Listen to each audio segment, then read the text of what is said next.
이 시간에는 성경 말씀 마태복음 5장 10절로 12절을 중심으로 해서 성도가 고난을 받는 이유가 무엇인가를 살펴보는 건데 빛의 은혜 받기를 원합니다.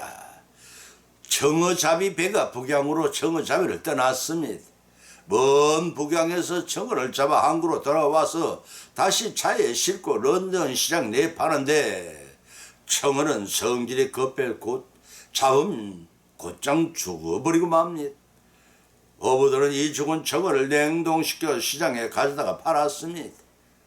청어잡인 어부는 수백 년 동안 그렇게 해왔는데 언제부터인가 한 청어잡이 어부는 살아있는 청어를 런던에까지 싣고 와서 팔기 시작을 했습니다. 생물은 죽은 청어보다 값이 비싸서 한번 출호를 해도 다른 사람이 두세 번 출호해서 얻은 소득보다 더 많습니다. 다른 어부들은 이해가 되지 않아서 어떻게 청어를 살려오느냐고 그렇습니다. 그러나 비밀이라고 가르쳐 주지를 않았습니다.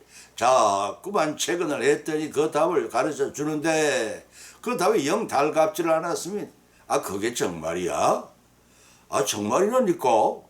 청어잡이를 나갈 때 시험해 보라고 먼 바다 메기를 몇 마리 넣어두고 청어를 잡아 그 통에 집어넣어 봐. 그러면 결과를 금방 알게 될 거야 하는 것이었습니다. 바다 메기가 제일 좋아하는 것이 청어입니다. 청어는 메기를 제일 무서워하는데 이 천적을 같은 곳에 넣어두라는 것입니다. 이해가 되지 않아서 대물었습니다. 어렵게 잡은 청어떼가 청어를 메기가 밥으로 만들다니 말이 되는 소리니? 아, 그게 비결이야. 처음 서너 마리의 청어는 메기가 밥이 되겠지만 나머지 90% 이상의 청어는 살릴 수가 있어. 겁이 난 청어가 메기에게 잡혀먹지 않기 위해 요동을 칠 테지만 메기는 배가 부르면 더 이상의 청어를 잡아먹지 않고 위험만 주게 되니까 자연히 살아있는 싱싱한 청어를 운반해서 내다 팔 수 있는 거지. 사람은 등 따숩고 배부르면 태만해지고 나태해지면 죽는 길밖에 없습니다. 그렇지만 우리에게 나를 힘들게 하는 메기가 사단처럼 상기로 들면 우리는 청어처럼 살기 위해 애써 방어를 해야 삽니다.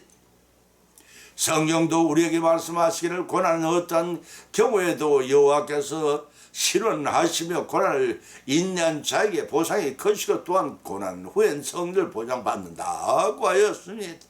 이런 말씀 본문으로 삼고 오늘 이 시간 상고하는 가운데 피자의 성령의 감동 값으라 역사하시며 힘이여 풍성한 은혜 받고 복을 받는 귀한 시간이 되시기를 예수님의 이름으로 간절히 축을 드립니다.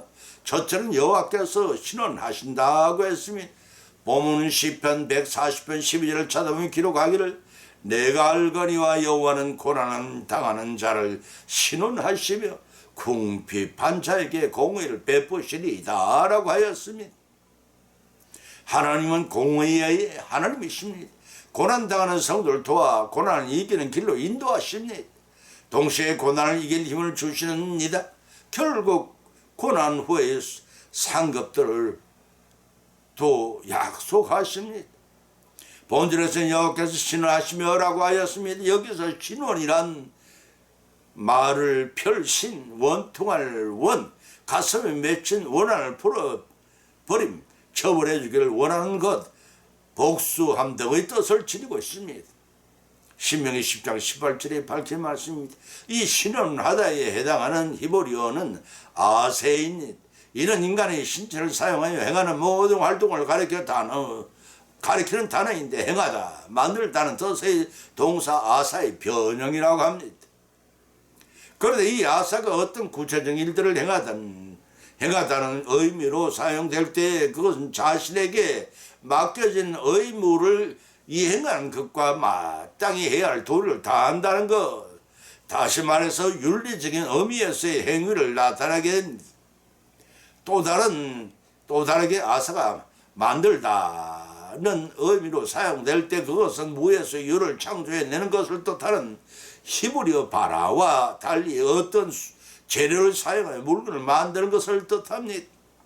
이 외도 아사는 여러 가지 의미를 가지고 있는데 그 중에서 본문에 사용된 의미는 하나님께서 고난당하는 자를 위하여 행하시는 구원 행위를 가리킵니다. 한글 개역 성경에는 이를 단순히 행하다로 옮기지 않고 신원하다로 옮긴 것은 어역이지만 문명의 뜻을 잘 반영해 주고 있다고 하겠습니다. 이와 같이 본문을 통해 여호와 하나님의 신실한 성도들이 어떤 종류의 고난을 당하든지 그 고난을 해결해 주시는 분이 하나님이심을 증거해 주고 있습니다. 이런 본 시편 기자의 입을 통한 감사의 고백이야말로 많은 성도들이 모범이 된다고 하겠습니다. 본문의 이 시편은 140편부터 142편까지 다윗이 처한 고난의 상황 속에서 하나님의 구원을 호소하는 비탄시가 소개되고 있습니다. 본 시편도 고난의 상황에서 하나님의 구원을 호소하며 악인의 멸망을 강구하는 내용이기 때문에 본 시편은 다윗이 사울 왕의 박해를 피해 10년에 걸친 유랑 생활을 해야 했던 때를 그 배경으로 한 것으로 여겨집니다. 그러한 각도에서 살펴본 본 시편은 4단계로 나누어 볼 수가 있습니다. 1절 5절에서는 해하기를 꾀하고 싸우기 위하여 모이며 뱀과 같이 그 혀를 날카롭게 하고 나의 걸음을 밀치려 하나이다. 올무의 줄을 놓으며 길가에 거부를 치며 함정을 두나이다 라는 표현을 통해서 시편 기자가 얼마나 절박한 상황에 처해 있는가를 실감하기에 충분한 내용입니다. 이 한마디로 사면초가요 진퇴양난이 절망적인 형국입니다. 이러한 상황을 보면서 진리와 의를 위해 사는 사람이 종종 처하게 되는 자신의 상황을 탄식하며 하나님께 자신을 멸망시키려는 악인으로부터 구원해 주실 것을 애절하게 호소하고 있습니다. 본 6절로 8절에서는 과거의 전쟁에서 자신을 보호하신 하나님의 능력을 회상하며 악인들에 대한 보응을 강구하고 있고 9절로 11절에서는 공의 하나님께서 악인들의 행위대로 심판하시기를 강구하며 의로운 자기를 호소할 곳은 오직 하나님밖에 없음을 깨닫게 합니다. 특히 본문 말씀이 12장 13절에서는 하나님께서는 악인을 심판하시고 의인을 긍휼히 여기실 것을 확신하며 감사와 찬양을 드림으로써 본 시편을 맺습니다. 본 시편에 나타난 말씀을 통해 시편 기자는 세 가지에 대한 감사를 하고 있는데 그 첫째는 고난 당하는 자를 신원하신다는 사실입니다. 두 번째는 공평한 자에게 공의를 베푸신다는 것입니다. 세 번째는 진실로 의인이 주님의 이름에 감사하고 정직한 자가 주 앞에 거하게 하신다는 확신에 대한 감사입니다. 이와 같이 본 시편의 말씀을 통해 하나님께서는 악인이 당하는 고난을 그저 보고만 계시지 않습니다. 공의로우사 의로운 자를 하늘을 풀어주시고 불의한 자들의 악한 행위를 행한 그대로 갚으신다고 말라기 4장 1절에 밝혀 있습니다. 다시 말해서 고통을 해결 주시고 억울하고 힘없는 공평한 자의 재판관이 되셔서 그들이 확실히 보호하시고 후원자가 되시다는 사실입니다. 따라서 이러한 확신적인 믿음을 소유한 자는 반드시 다윗처럼 성령을 쟁취하여 하나님께 영광을 돌리시는 그날 우리 모두가 맞게 되기를 예수님의 이름으로 간절히 축원드립니다. 두 번째는 보상이 크다고 했습니다. 마태복음 5장 10절로 11을 찾아보면 기록하기를 의를 위하여 핍박을 받는 자는 복이 있나니 천국이 저의 것이며 나를 인하여 너희를 욕하고 핍박하고 거짓으로 너희를 거스르며 악한 말을 할 때에 너희에게 복이 있나니 기뻐하고 즐거워하라. 하늘에서 너희 상이 큼이라.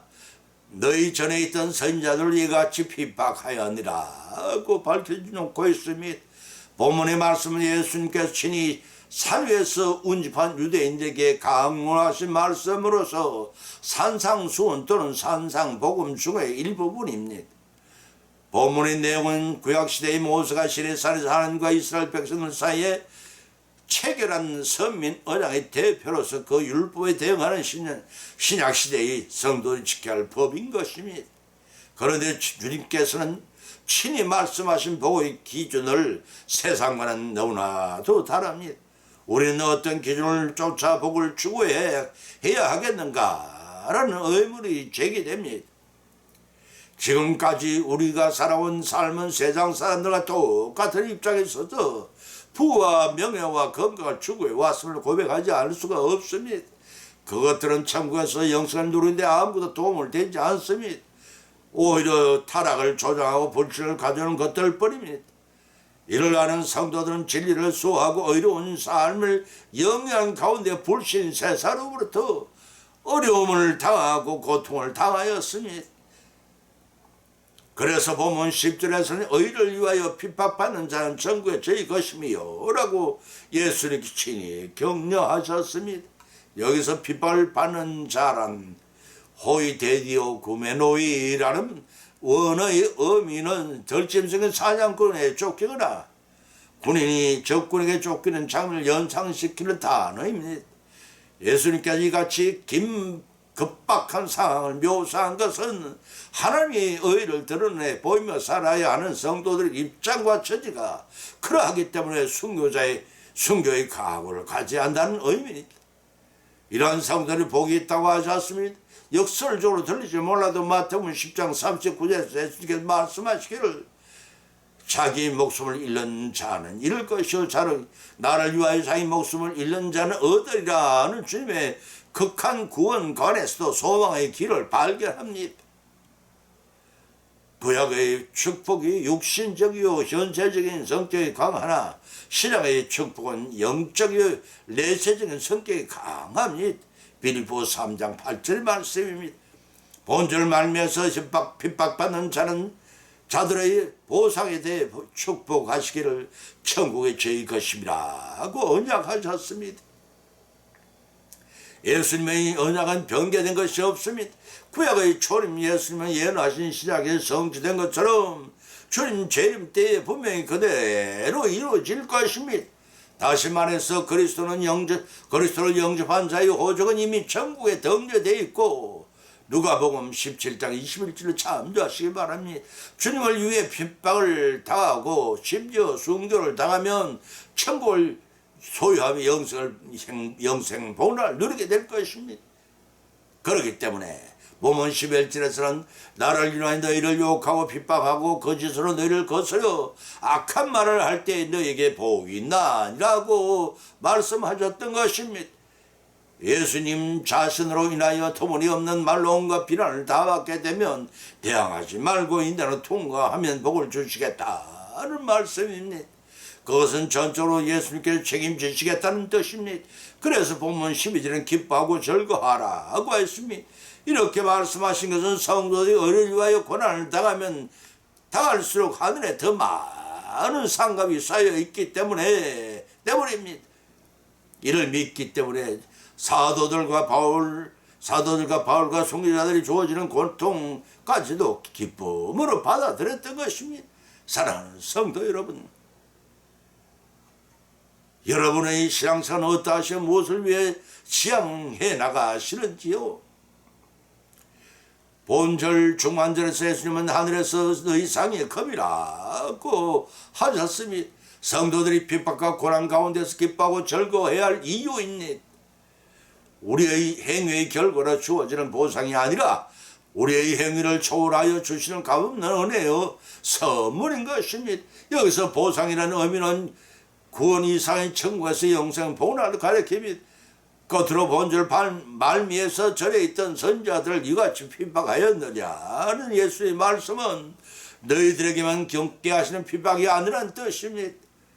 그 선지자들도 모두 다 천국에서 풍성한 보상을 받고 영생을 누리고 있는 것처럼 너희들도 끝까지 인내하여 연단을 통과하면 그와 같은 복을 누리게 하시겠다는 의미입니다.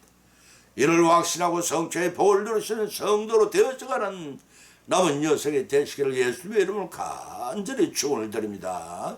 세 번째는 성리를 보장받는다고 했습니다. 로마서 8장 36절로 37절을 찾아보면 기록된 바 우리가 종일 주님을 위하여 죽임을 당하게 되며 도살한 양같이 여김을 받았나이다. 함과 같으니라. 그러나 이와 이 모든 일에 우리를 사랑하신 이로 말미암아 우리가 넉넉히 이기느니라 하고 하였습니다. 택하셔서 하나님이 사랑하시는 성도들을 아무도 대적할 수는 없습니다. 하나님께서는 이미 어미가 젖먹이를 잊을 전적 택하신 성도를 잊어버리시는 일은 없다고 말씀하시고 계십니다. 따라서 이 세상의 어떤 악한 권세나 위험의 세력도 주 안에서 성도를 사랑하신 하나님의 사랑을 결코 끊을 수가 없습니다. 독생성자를 죽이시기까지 우리를 사랑하셨으며 부활하심으로 새 생명을 언약하신 하나님의 사랑임을 바울은 확신을 했습니다. 굶주린 사자의 밥이 된 불에 태워 죽이는 그 엄격한 박해 아래서도 초대교회 성도들은 하나님의 사랑을 생각하며 고통을 인내하고 감수하며 마침내 영생의 승리를 할 수 있었던 것입니다. 이런 본문에서 바울은 환희의 창가를 통해 두 가지 사실을 우리는 발견하게 됩니다. 그 첫째는 구원의 권한은 우리의 공로나 노력의 대가가 아니라 하나님의 사랑이 있는 것입니다. 독생하신 성자 예수님마저 우리의 구원을 위해 십자가 구속의 희생제물을 내놓으신 엄청난 그 사랑 때문에 성도는 이 세상에서 어떠한 환난 가운데 처할지라도 절대 두려워할 필요가 없다는 것입니다. 그 두 번째는 성도들은 하나님의 사랑을 단순히 감상적으로 생각해서는 안 됩니다. 우리의 실생활 속에서 직접 체험한 성숙한 신앙을 확신하는 믿음의 생활을 하라는 것입니다. 성도의 구원을 막는 악한 세력과 각종 위험들은 성도의 실생활 속에서 직접 경험하게 되는 각양의 상황 속에도 하나님의 사랑하는 확신을 가졌을 때에 진정한 성도의 성공적인 삶을 이룰 수가 있는 것입니다. 과연 우리는 어떠한 환경 속에도 하나님의 절대적인 변함없는 사랑과 천국 구원에 대한 확신을 가지고 살아가고 있다고 고백할 수 있는지를 한번 좀 돌이켜 보시기 바랍니다. 이사야서 53장 5절 6절에 기록하기를 그가 찔림은 우리의 허물을 인하며 그가 상함은 우리의 죄악을 인함이라. 그가 징계를 받음으로 우리가 평화를 누리고 그가 채찍에 맞음으로 우리가 나음을 입었도다. 우리는 다 양 같아서 그릇 행하여 각기 제 길로 갔거늘 여호와께서는 우리의 무리들의 죄악을 그에게 담당시키셨도다 라고 예언하였습니다. 그 예언은 사람이 몸을 입고 이 땅에 오신 십자가의 대속의 체벌이 되심으로 신약에서 성취되었습니다. 로마서 5장 8절에서도 사도 바울이 피력하기를 우리가 아직 죄 안 되었을 때 그리스도께서 우리를 위하여 죽으심으로 하나님께서 우리에 대한 자기의 사랑을 확정하셨느니라고 청구한 바 있습니다. 우리는 누가 예수 그리스도의 사랑에 끌 수 있겠습니까? 우리에게 닥친 환난과 핍박과 죽음이랴. 성경은 단호하게 말씀하고 있습니다. 결코 우리를 주 예수 그리스도 안에 있는 하나님의 사랑에 끊을 수 있는 것은 하나도 없다는 것입니다. 독생자를 죽이시기까지 우리를 사랑하신 하나님의 참 사랑은 우리를 최후의 승리를 거두게 보장하신다는 사실을 믿고 믿음으로 성차여 영생 본을 누리시는 우리 모두가 되시기를 예수님의 이름으로 간절히 축원을 드립니다. 결론을 맺습니다. 오늘의 본문 말씀을 상고하는 가운데 각자 믿음대로 은혜를 받았고 또한 세 가지 교훈을 받은 줄 압니다. 그 첫 번째는 고난을 받는 이유는 고난을 당하는 자를 신원하신다는 것입니다. 그뿐 아니라 궁피한 자에게 공의를 베풀려 주시는 자비한 하나님이심을 믿고 인내하라는 것입니다. 그 두 번째는 고난을 받는 이유는 의를 위하여 핍박을 받는 자는 보상이 크다는 것입니다. 하나님께서는 이 땅에서 물론 저 천국에서도 위로와 보상이 크다는 사실을 알고 실망하지 말라는 것입니다. 그 세 번째는 고난을 받는 이유는 어떠한 세상의 역경과 환경 가운데서도 인내로 말씀을 순종하는 성도들에게 하나님께서 승리하게 하신다는 것입니다. 전능의 하나님께서 우리의 동행하신다는 사실을 믿고 최후의 성령을 거두라는 것입니다. 이러한 교훈을 받은 것으로 거치지 마십시다. 인생의 세월은 한 번감이 다시 돌아오지를 않습니다. 우리의 실생활 가운데 받은 교훈을 실천하고 적용하여 믿음의 풍성한 열매를 거두시옵소서. 저 천성에서 주님과 더불어 영생 폭락을 누리시기를 예수의 이름으로 간절히 축원을 드립니다. 찬송가 380장을 올리겠습니다.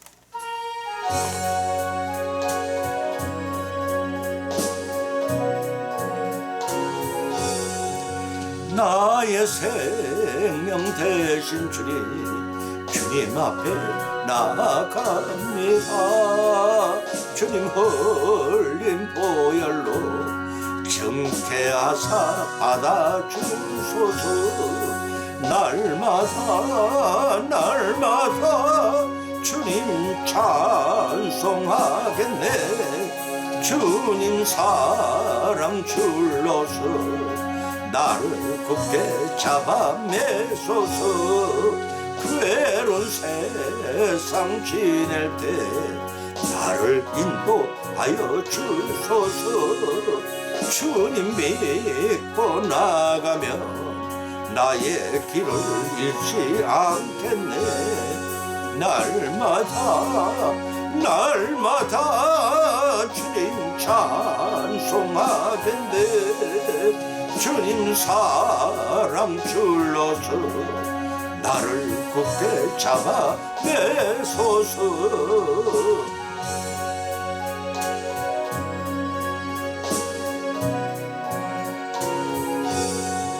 세상 살아갈 때에 주님도 사랑합니다. 밝고 빛난 천국에 나의 영혼 들어가겠네. 날마다 주님 찬송하겠네. 주님 사랑 줄로서 나를 굳게 잡아 내소서.